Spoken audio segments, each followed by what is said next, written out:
Oh, is that the action? Yeah. Testing 1, 2, 3, 1, 2, 3. Yes. Okay. I'll just start over. Yeah. Okay, ready? Okay. I'm not exactly the pioneer generation, but there was Robert Landy and David Johnson, Renee Amuna, and a few others. And then about 30 seconds after that, I came along.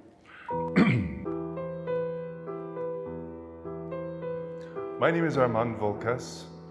I'm a psychotherapist, drama therapist, and theater director. I'm clinical director of the Living Arts Counseling Center, which focuses on drama and the expressive arts as therapeutic tools. I'm also associate professor at California Institute of Integral Studies, which houses the drama therapy program. And I also direct a playback theater company called the Living Arts Playback Theatre Ensemble. I founded this 30 years ago, and we've been performing regularly ever since. Lastly, I have developed an approach which I call Healing the Wounds of History, which addresses intercultural conflict transformation, as well as healing collective, historical, ancestral, generational trauma. So those are all the things that I do under the umbrella of drama therapists, including what I call autobiographical therapeutic performance, which I think is also called self-revelatory performance.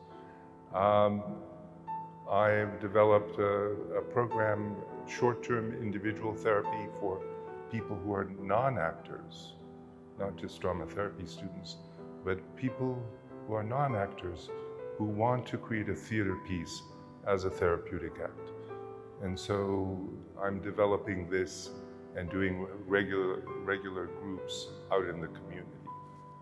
So, well, at the International Playback Theatre Conference, I did a pre-workshop, which I called Listening to the Stories of Your Enemy.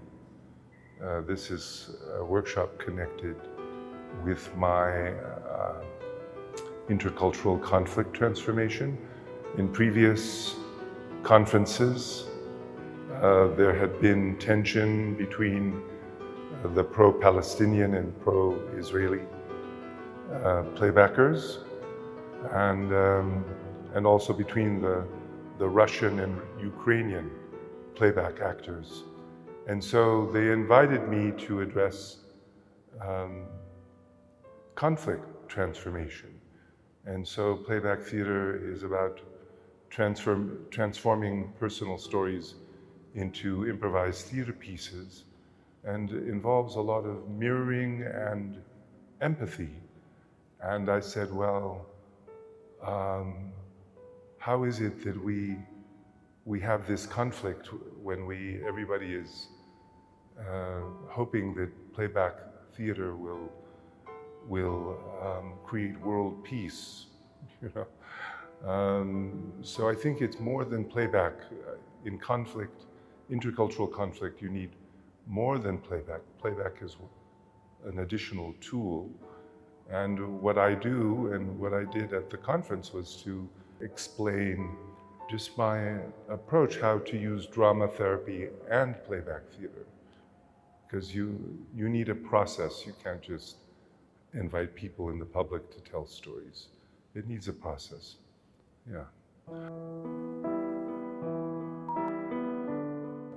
Well, at the conference, I also delivered the keynote speech, so that was an honor. And I also facilitated a home group where I facilitated a group of 20 people from 14 countries in a drama therapy and playback process. And then at the conference, I did a masterclass on healing the wounds of history. whose story are you carrying? I'm getting tired just thinking about everything I just did. I've been up to a lot. I'm getting tired just thinking about it. Yeah, it's been 2 weeks nonstop. And then I did something on the interface between TA and drama therapy.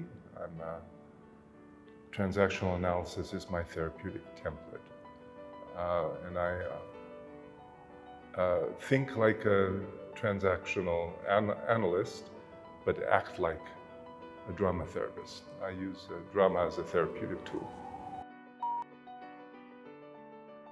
I am in support of drama therapy coming to India. I was part of I'm not exactly the pioneer generation, but there was Robert Landy and David Johnson and Renee Emuna and a few others. And then about 30 seconds after that, I came along. So I'm an early practitioner, and I say this, I'm bringing this up because it's very moving for me to see, I feel like this symposium is a little bit the birth of drama therapy in India. That it sounds like the first time that drama therapists came together in this way. And it feels like there's some energy behind it. And I was part of the development of drama therapy in the United States. And so we're 40 years old as a profession, marking the first conference that was created in 1979, I believe. And so I've seen drama therapy in the United States go through its infancy and its latency age and its adolescence. And I feel like we're now young adults, you know, and gaining the respect of the medical profession, the psychiatry, and the trauma specialist is validating the power of drama and psychodrama and action methods as a way to, one of the most powerful ways to heal trauma. So I feel like, I think drama therapy is young in India, and there are many different influences.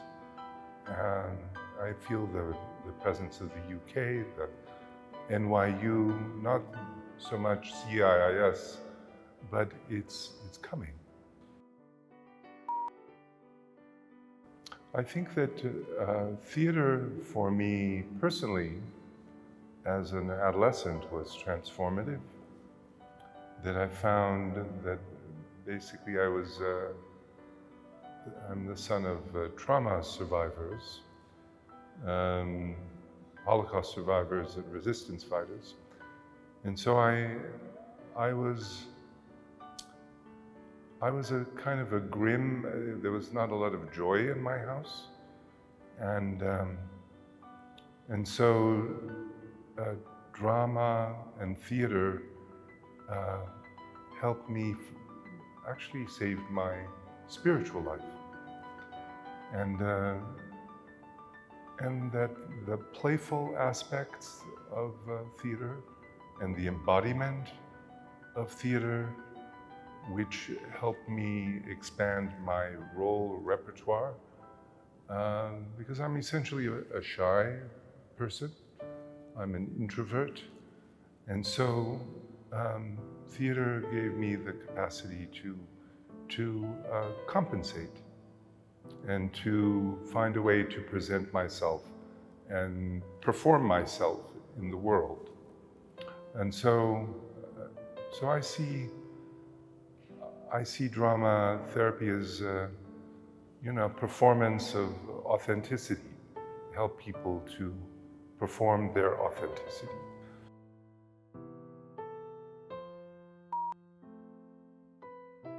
Drama therapy is the use of acting, improvisation, and and psychodrama and other action methods as therapeutic tools.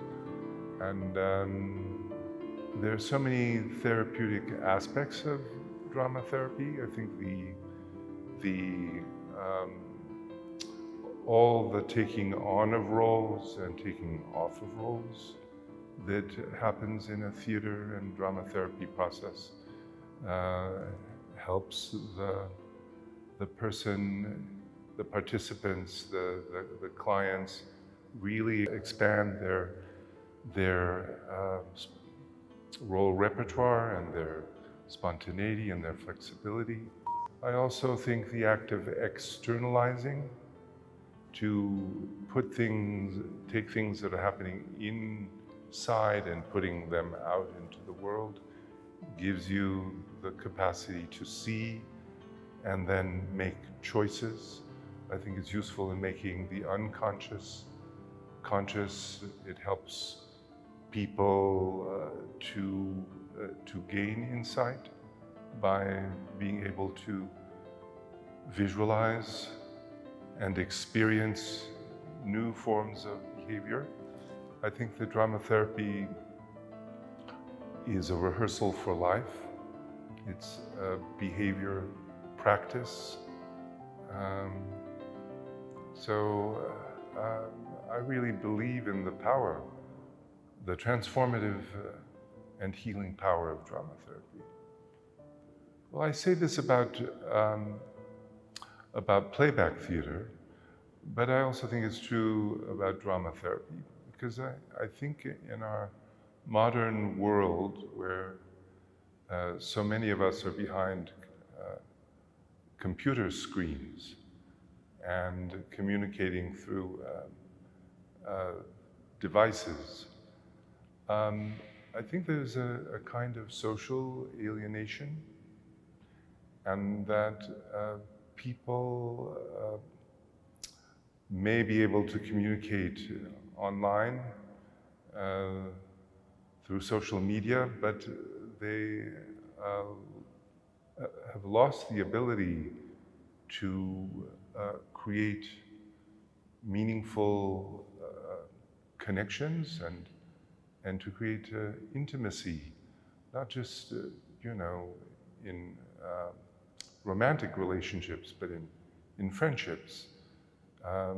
And so I think that people gathering for playback theater or for drama therapy encounters, as we move into the future, because it's clear that this is only going to increase, that I think that drama therapy becomes a necessity for ways to create community. That I think drama therapy and playback theater and psychodrama, for that matter, creates community quickly. And I think that's going to be a need in the future. And that's where I see the growth of drama therapy and having an impact on society, that we need a place to check in with ourselves and to be witnessed, which are both are components of both drama therapy and playback. So, yeah. The Bay Area is where I live, have chosen to live, is a beautiful place, and within half an hour you can be in nature. It's not far from the Pacific Ocean and not far from redwood forests.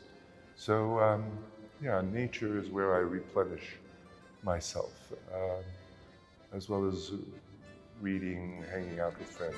Anyway, so what else would you like to know about me?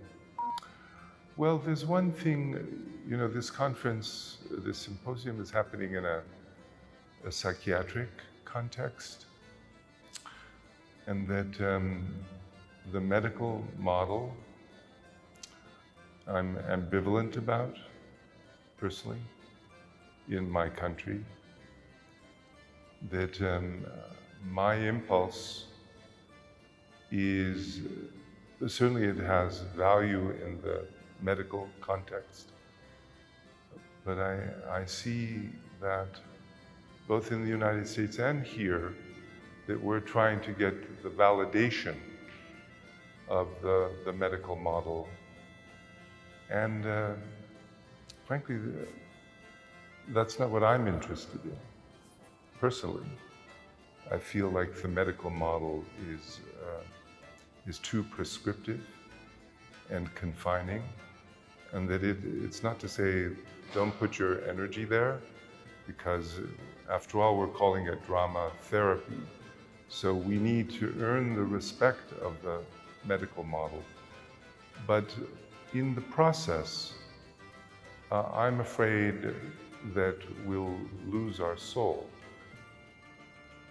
And that I think that I'm interested in taking drama therapy out into the world and addressing social causes, and to do drama therapy, well, drama as therapy, the use of drama as therapy, but